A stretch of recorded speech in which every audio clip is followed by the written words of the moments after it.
Oh, someone in the opposite gang needs to die? Oh yeah, I can do that. Not all of this is gonna be fantasy. We're going all over the place with the genres here. She is smart. She's like, yeah, I'm not gonna go with that guy. By the end of this series, she's doing crazy shit. Everybody respects her authority. These women are bad bitches and their houses fly.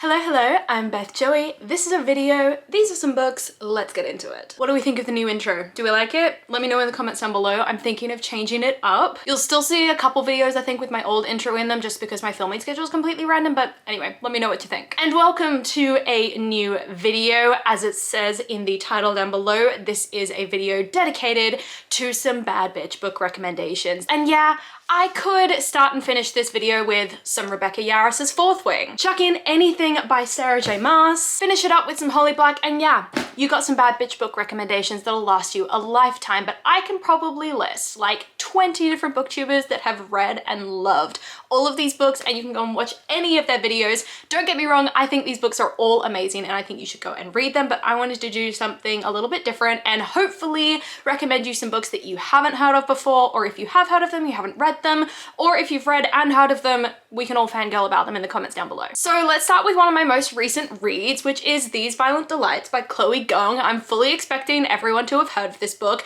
because the Romeo and Juliet, but also gangster vibes that come across in this book are absolutely savage. I love that the main female character in this book is the badass, and then the male main character is kind of like a little bit more soft. So she really sings and she's really like, oh, someone in the opposite gang needs to die? Oh yeah, I can do that. I'll handle that. He doesn't need to worry about it. I got it sorted. This is essentially a Romeo and Juliet retelling set in Shanghai in 1926 with the sparring Kais and Montahovs, who are the Scarlet Gang and the White Flowers respectively. It follows the two heirs of these gangs as a sort of madness and a contagion is taking over Shanghai, and they have to work together to sort it out. Juliet, as I said, is an absolute badass. She is the one who is fully willing to go and fight, fully willing to kill who she needs to kill in order to get the family what they need, what they want. She is one of those people who can walk into a room and everybody bows their head, everybody respects her authority, and she is not afraid to just do what she needs to do. And I absolutely love that in this whole book.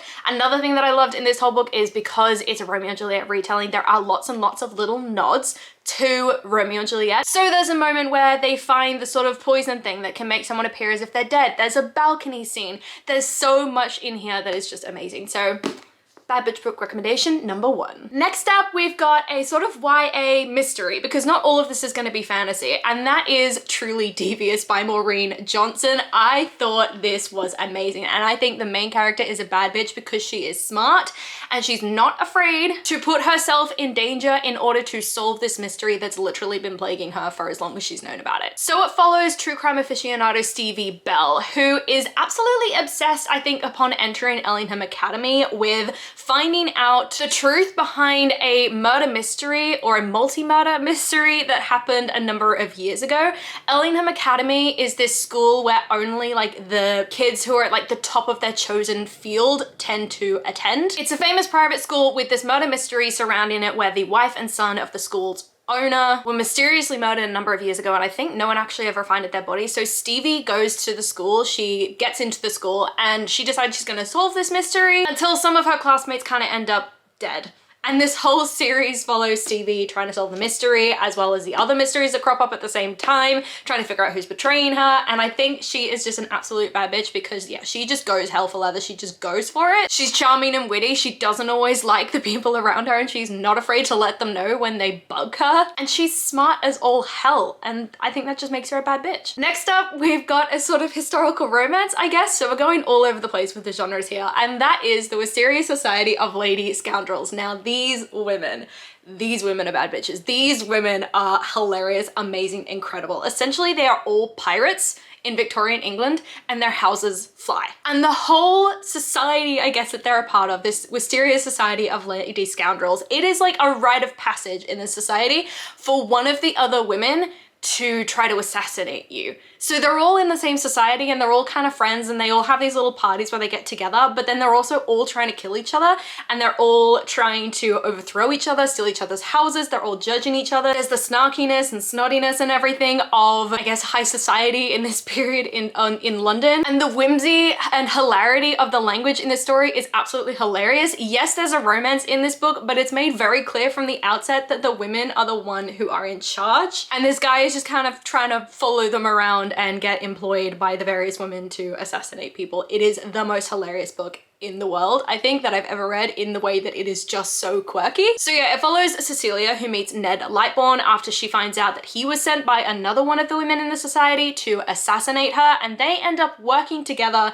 to overthrow a sort of larger plot that's led by a bunch of men who want to take these women down and steal their flying houses. They're all fighting with guns and swords, and it's absolutely hilarious. Next up, we've got Gild by Raven Kennedy, and I think that Oren is an absolute bad bitch, because when they try to lock her up and when they try to tell her that she's dangerous and that she shouldn't be going outside and she needs to stay with King Midas where he can keep her safe and everything that he's apparently gifted her she should be grateful for, she gets out and she fights. And she does not back down, even when they take away from her the one thing that she has grown to love about herself. She fights and she continues and she plows on, and I think it's an amazing series. I think it's super, super, super fun because it's super smutty and romantic, and it just kind of goes around in circles with this romance in a really, really interesting way. But I also think the main character, Oren, is an absolute badass because she is so powerful and so unaware of her power for so long, but when she becomes aware of it, she goes for it and she doesn't hold back, and she's not afraid to take down the people who are in her way and trying to take her down. The romance in this is, of course, like a kind of enemies to lovers, but also a protector and savior kind of thing. It's really interesting. But the general story is Oren has been sort of trapped in a golden cage by King Midas because she is a golden woman. Everything about her is golden except for, I think, the whites of her eyes and her teeth. King Midas convinces her that she should be grateful for him because he rescued her from the streets, he's protecting her, but she, over time, I think, begins to question this, especially when King Midas borderline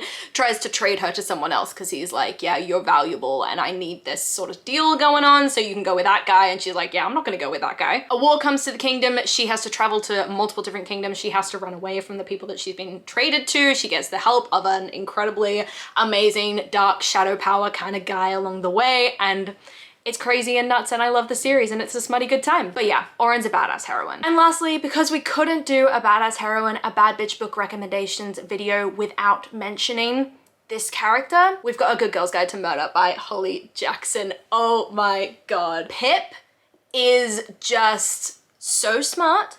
When people try to stop her, she's like, no, I'm gonna continue, because she is so determined to figure out the truth and find out the right thing and take down the corruption from the inside. By the end of this series, she's doing crazy shit in order to make things happen, but she's a badass. She's a bad bitch. She's incredible. This series follows Pip, who, as part of her sort of end of year school project, she's determined to solve a mystery that everybody in the town thinks has already been solved. And it's the death of a young woman called Andy Bell, who everyone believes was murdered by a man or boy named Sal Singh, who then killed himself. She doesn't believe that this is the case though, so she's determined to take on this mystery as her school project and figure out what really happened, unveiling the true corruption in her town along the way. She goes to the ends of the earth to find out what happens. She recruits the help of I think a guy who is the brother of Sal Singh called Ravi, and their romance is super, super sweet, but she doesn't let that get in the way from her ultimate goal throughout the series of just trying to find out what is really going on, trying to bring justice not only to Andy Bell's family and to the memory of Andy Bell, but also the family that's been sort of ostracized by the community because